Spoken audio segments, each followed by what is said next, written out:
Association. They'll then be available for some brief questions. Chief? Thanks, Megan. It is with a profound sadness that I confirm the death of Constable Jeffrey Northrup of 52 Division.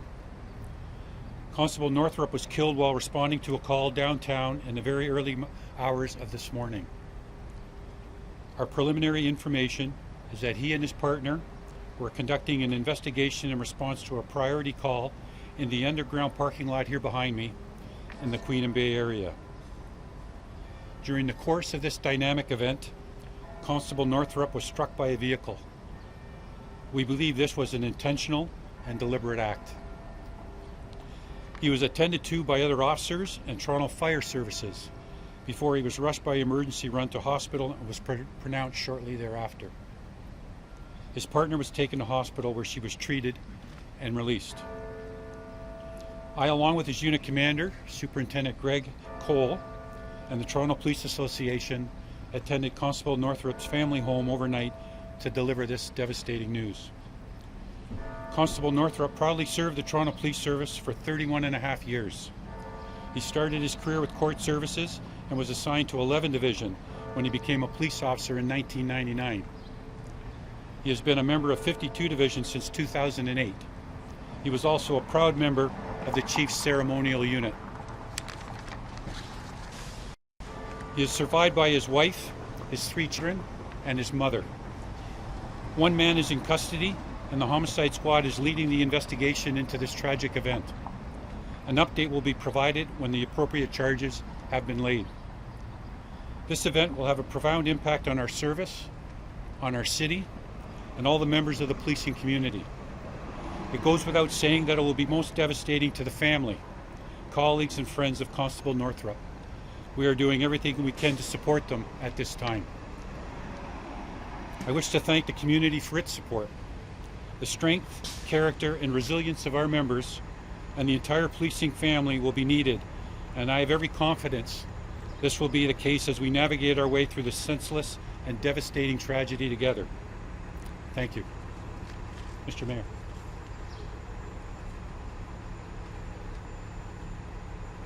Well, Chief, thank you. Our hearts are very heavy this morning. I have been, as mayor to many a police graduation, and it should be a happy occasion, but all the families are there on that day, those days, and they're told on those days of the immense satisfaction that can come from serving the public with skill and with compassion, but it's also mentioned that they serve with courage, and they will have to serve with courage. And they do, and the dangers of the job are mentioned on those days. But nothing can prepare those families, nothing can prepare any of us, the people in the City of Toronto, the rest of the members of the police service, for a news like this. And so I begin on behalf of the 3 million people who our police officers serve, the men and women of police service, by extending to the family of Officer Northrup our deepest condolences. And that's to his wife and to his children and to his mother and to all the members of his family and to his friends. As well, to the entire police community, I extend the condolences and the support of the community at this difficult time. I attended at 52 Division with Chief Raymer and Deputy Chief Ewan this morning to show my respect and my support for his closest colleagues. And you could tell from that room the affection and the respect in which he was held by his closest colleagues. But it affects, as the Chief said, all of the members of the service in carrying out their responsibilities, because they go to thousands of calls on our behalf to keep us safe and to help us in our greatest hour of need, not knowing what they're going to confront when they get there. I want to make sure that the members of the Toronto Police Association and its president and the Chief know that any support that the city government can offer, distinct from what the police service and the association will do to support this family and the members of the service, that support will be there, because I know that that is what the members of the police service and that is what the citizens and residents of the City of Toronto would want. Officer Northrup served as a court officer for a number of years, but had an ambition to be a police officer, and he achieved his ambition and then served his city, our city, with distinction after that. And so it is with immense gratitude but profound sadness that we mark this tragic loss. And I'm sure we'll have more to say about that in the days to come, but it is something that I hope all members of, all residents of the City of Toronto will take a moment to at least have him and his family in their thoughts and prayers, and to do whatever they can to extend support to this family. Thank you. Good morning. It's with a heavy heart today, with the passing of Constable Northrup. I can tell you his family is devastated. The police family is devastated by this senseless act of violence. You know, this only goes to highlight the risks that our officers take every day here in Toronto and across the province and across this country. It's really important that people understand the risks these men and women take every day, and we really would like the support of the people of Toronto in this time of need for this family and for this city and the police service. Now, I'll ask that everyone please respect the privacy of the family. We are actively supporting the family now with the assistance of the service and some external resources. We're also assisting our membership, and we will continue to do so. Thank you. Questions?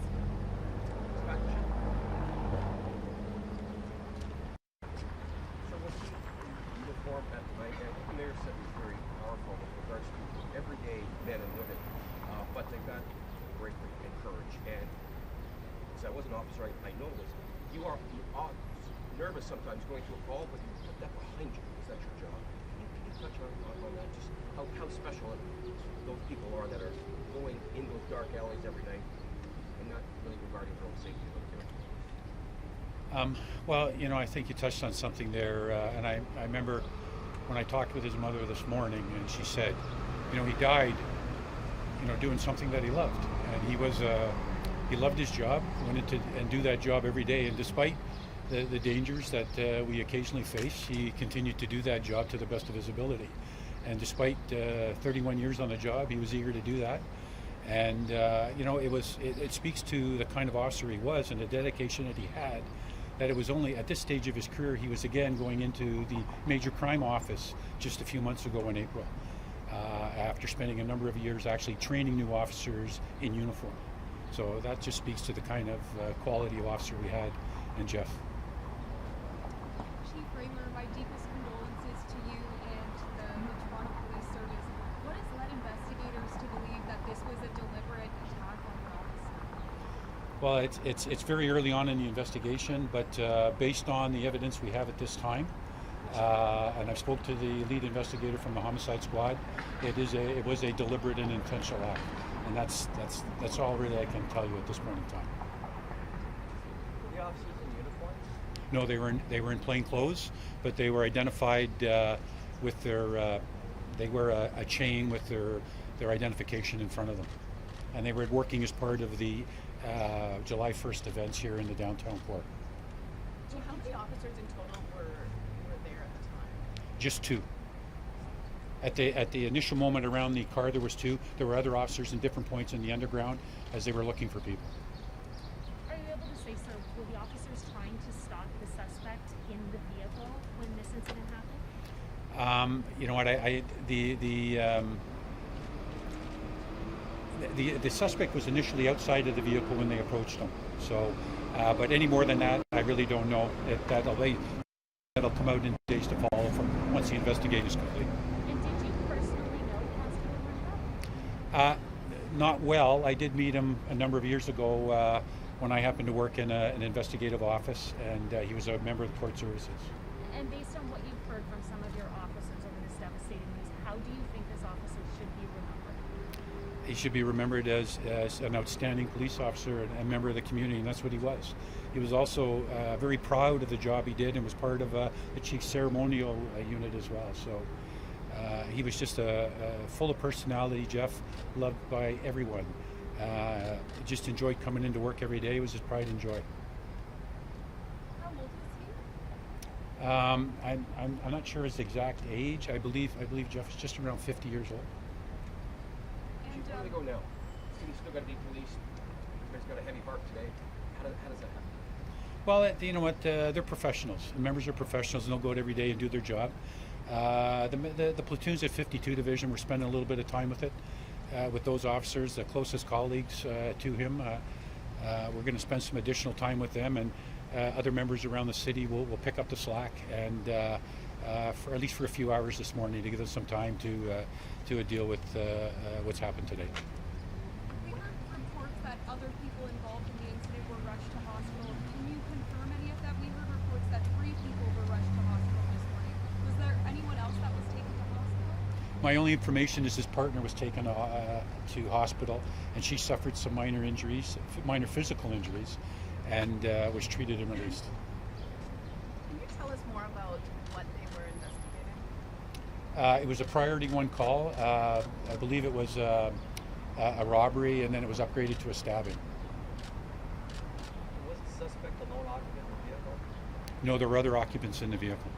What more can you tell us there? I'm not going to provide that at this time. Are you able to confirm, sir? We heard reports of a woman who was pregnant in the suspect's vehicle. Is that accurate? I've heard similar information. I can't confirm that. You also heard possibly a child was there? I can't confirm that. I don't know. Chief, your job, just so people understand and may not understand, your job is not to gather all the facts around for this investigation, right? You are the leader who's bringing out this information. What is your role in this? Set aside the homicide part of it. What's your role? Well, really, it's to really inform the community what's happened and to support our members. They're doing important work each and every day. This is a difficult day, but they will endeavor to persevere, if you will, and do what they have to do. Tell me about the resources that have been deployed today from the Toronto Police Service and the Collision Reconstruction Unit to attend to this altercation.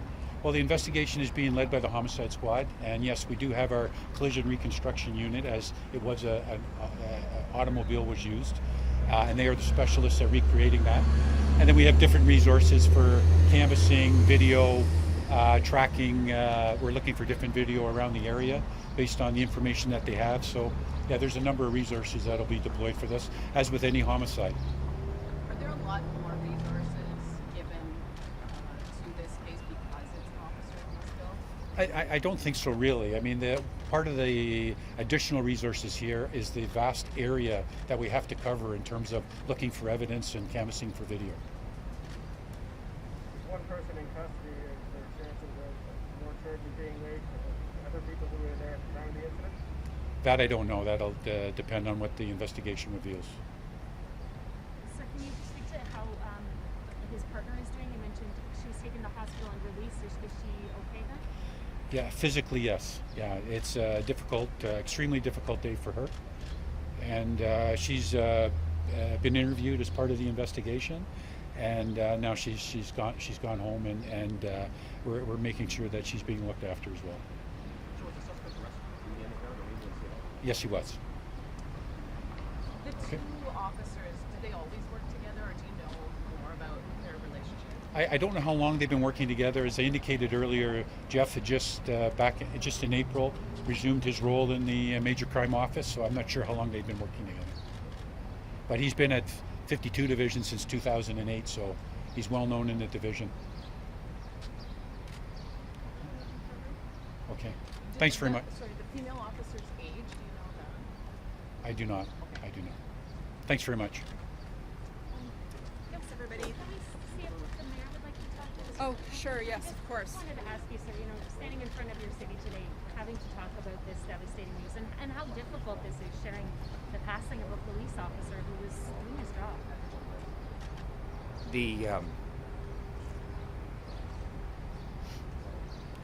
The most difficult parts of this job are parts that involve the loss of life. The loss of a police officer is a searing kind of tragedy for the whole city. The loss of people to COVID, the Yonge Street tragedy, the Danforth tragedy, these are the parts of the job that are the hardest because you feel your sense with a sense of responsibility to their families, and so it's difficult, and these people serve us and keep us safe, and they have families, as we know. And so it's a terrible, terrible day, but all of these things are terrible, and you just have to sort of hope that you can support the people, you can support the police, that they can support each other, and that we can get through this, but most of all, the family. You know, you visited. Sadness is obvious. We're all sad. It's hard to draw the leader of the city. How will you take that? Personally, how do you feel?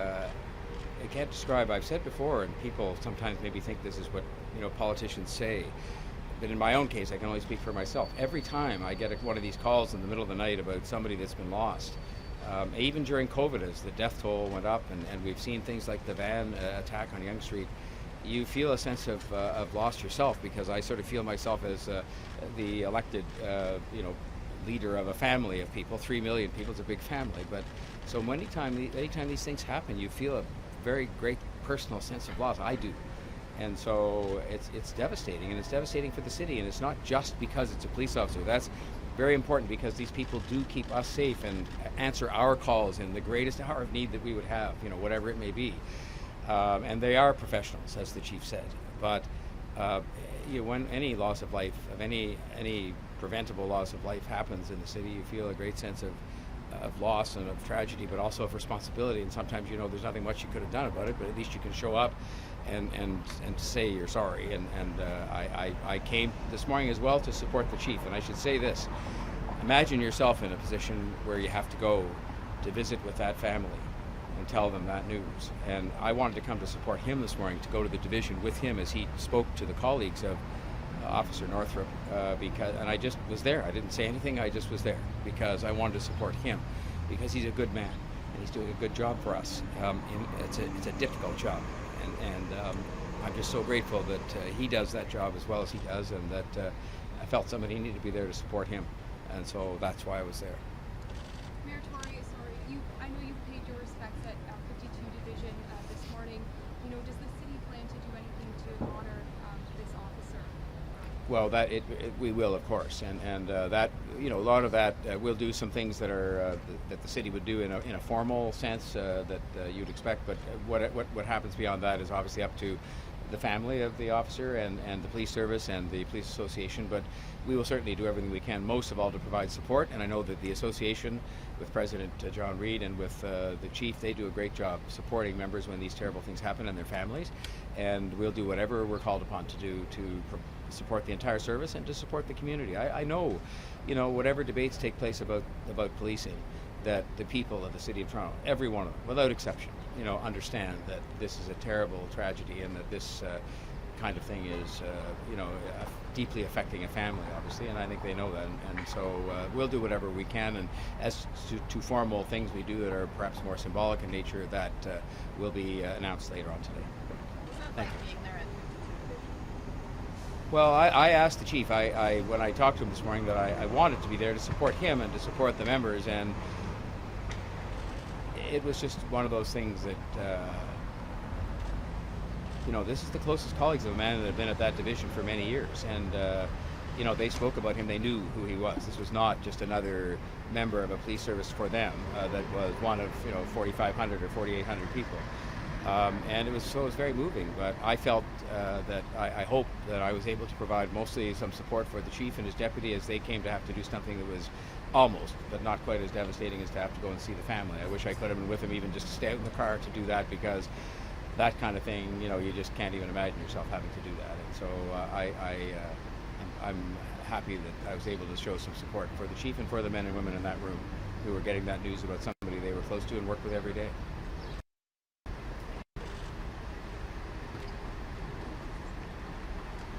Thank you very much, everybody.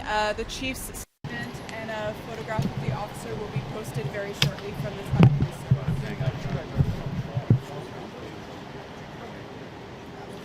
Where did the chief go? He already left.